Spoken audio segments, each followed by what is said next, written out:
তিস্তা নদীর জল বেড়ে গিয়ে শুক্রবার বিকেল 4:30 নাগাদ নেউলা বস্তিতে আটকে থাকা 10 জনকে উদ্ধার করল এনডিআরএফ এর টিম। জানা গেছে গত 5 দিন ধরে নেউলা বস্তিতে আটকে ছিল 50টি গরু। শুক্রবার দুপুরে তিস্তা নদীতে সামান্য জল কমে গেলে 10 জন কৃষক তারা তাদের গরু নিয়ে আসার জন্য নেউলা বস্তিতে চলে যায়। এরপরে দুপুর 2টো থেকে তিস্তা নদীর জল বেড়ে যায়। সেখানেই আটকে পড়ে ওই 10 জন কৃষক। খবর পেয়ে ঘটনাস্থলে চলে আসে বিডিও রিমিল সোরেন, বিশিষ্ট সমাজসেবী মহাদেব রায়, প্রধান আব্দুল সামাদ সহ অন্যান্যরা। এরপরে এনডিআরএফ এর টিম এসে ওই 10 জনকে স্পিড বোটের মাধ্যমে উদ্ধার করে নিয়ে আসে। তবে গরুগুলোকে এখনো উদ্ধার করা সম্ভব হয়নি। জানা গিয়েছে বিকেল 5টা থেকে নৌকা করে উদ্ধার করে গরুগুলোকে নিয়ে আসার চেষ্টা শুরু করা হয়েছে।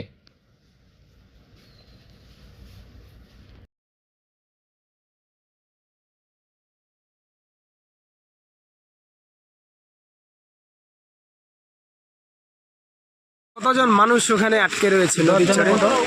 গরু কতগুলো রয়েছে? 50টা। কয়দিন থেকে গরুগুলো আটকে রয়েছে? 5 থেকে 7 দিন থেকে। আর মানে যারা ছিল যে লোকগুলো ওরা যে আটকে রয়েছে ওরা কবে গেছে? ওরা আজকে সকালে গেছিল। আপনার নাম? আইনুল হক, এই জায়গাটার নাম? নেওলা বস্তি। কতজন লোক আটকা আছে নদীর ওই পারে? 10-12 জন।